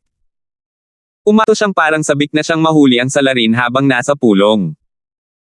Pagkatapos ng pulong, nanatiling kalmado si Maynard habang pabalik sa kanyang cultivation ground. Ngumiti pa siya sa mga bumati sa kanya noong pabalik na siya. Gayunpaman, pagkarating niya sa kanyang cultivation ground at pag-activate ng noise cancelling formation, agad na naging hindi magandang tingnan ang kanyang ekspresyon. Sus Mariosep. Kawawa naman ang dalawang intermediate Lord of Gods na yan. Hindi man lang nila kayang harapin ang isang simpleng Lord of Gods. Isipin mo na lang na kalahati ng ipon ko sa buhay ang nagastos ko sa kanila. Parang baliw si Maynard sa oras na ito. Namumula ang kanyang mga mata, namumutla ang kanyang mukha, at nanginginig ang kanyang katawan. Inabot siya ng halos 15 minuto bago siya kumalma. Pagkatapos noon, nagpadala siya ng mensahe sa kanyang anak na babae. Mahal kong anak, halika't dalawin mo akong mag-isa. Huwag mong isama si Carl. Pare, balita ko po ay nabigo ang plano. Pupunta po ako agad. Hindi nagtagal ay dumating ang kanyang anak na babae. Bumantong hininga si Maynard. Mukhang narinig mo na ang tungkol sa dalawang mandirigmang kamatayan na iyon. Huwag na huwag mong pag-uusapan ang bagay na ito mula ngayon. Huwag mo itong banggitin kay Carl. Galit na galit ang pinuno ng sekta at ang mga matatanda ng Golden Dragon, at determinado silang alamin ang tunay na dahilan ng bagay na ito sa kabila ng nagpapatuloy na digmaang imperial. Dapat mong malaman kung gaano kahalaga ang bagay na ito. Bagamat ako ang pinuno ng bise-sekta, hindi nila ako pababayaan kung malaman nilang ako ang salarin. Ang kamatayan ang hindi ko gaanong inaalala dahil nabuhay ako ng 10,000 taon. Bilang isang ama, ikaw lang ang inaalala ko. Ama, makakaasa ka. Dadalhin ko ang sikretong ito hanggang sa aking puntod, sabi ng kanyang anak na babae. Nakakagaan ng loob na marinig mong sabihin iyan, tango ni Maynard. Ama, ano ang susunod mong gagawin? Iimbestigahan ka ba nila? Tanong ng kanyang anak. Huwag kang mag-alala. May plano na ako. Gayunpaman, kailangan mong ihanda ang iyong sarili sa pag-iisip. Napagpasyahan kong isisi sa 10,000 Devil Sect ang lahat, sabi ni Maynard. Ang sekta ng 10,000 demonyo. Tama. Napakalalim ng alitan sa pagitan ng 10,000 Devil Sect at ni Alvin. Nariyan din ang usapin kay Tyson Kane. May sapat silang dahilan para umupa ng mga Death Warrior para patayin si Alvin. Hindi ka pani-paniwalang sisihin ang dalawang White Dragon Elder mula sa 10,000 Devils faction sa sect dahil hindi nila kayang umupa ng mga Death Warrior na may ganitong kalibre. Sa kabilang banda, ang 10,000 Devil Sect ay isang mayamang puwersa na may ranggong Panginoon. Madali nilang kayang umupa ng dalawang Death Warrior na nasa pagitan ng Lords of Gods. Ama, wala akong pakialam sa buhay o kamatayan ng 10,000 Devil Sect pero si Brother Carl. Huwag kang mag-alala. Gagawin ko ang lahat para protektahan si Carl. Salamat po, Ama. Sa oras na ito, si Alvin, kasama si Darren Drake, ay pumunta kay Enchong Long. Pagbati, pinuno ng sekta, sabi ni Darren Drake habang nakayuko. Tumango si Enchong Long at sinabing may pilit ng ngiti sa kanyang mukha, huli kitang nakita sa cultivation ground ni Revered Elder Sikong. Sa napakaikling panahon, napakarami mo nang nagawa. Instinctive na tumingin si Darren Drake kay Alvin bago niya sinabi ng may pang-aasar, pinuno ng sekta, masyado mo akong pinupuri. Kung ikukumpara kay Alvin, wala lang ako. Maganda ang relasyon ng Tiyo Sikong ni Darren Drake kay Enchong Long, at madalas silang maglaro ng chess at magkwentuhan. Kaya naman, ilang beses nang nakilala ni Darren Drake si Enchong Long bago pa man ito pumasok sa Hidden Fog Academy ng Skywind City. Kamakailan lamang, hindi madalas bumisita si Enchong Long dahil abala ito. Umiling si Enchong Long at masayang sinabi, hindi mo maihahambing ang iyong sarili kay Alvin. Kahit ang mga kababalaghan mula sa mga nakaraang henerasyon, kasama na ako, ay hindi maihahambing sa kanya. Isang simpleng Panginoon ng mga Diyos na wala pang 3,000 taong gulang na may lakas na maihahambing sa isang White Dragon Elder. Ito ay walang katulad sa Flying Dragon Sect.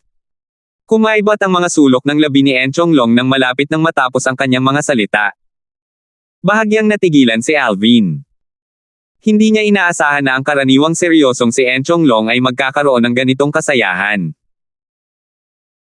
Nang lumingon si Enchong Long kay Alvin, muling naging seryoso ang kanyang ekspresyon nang magtanong, Alvin, mayroon ka bang anumang impormasyon na makakatulong tungkol sa 2 mandirigmang kamatayan na inupahan para patayin ka? Kumislap ang mga mata ni Alvin nang magtanong siya, pinuno ng sekta, tinatanong mo ba ako kung may ideya ako kung sino ang maaaring nasa likod nito? Tumango si Enchong Long.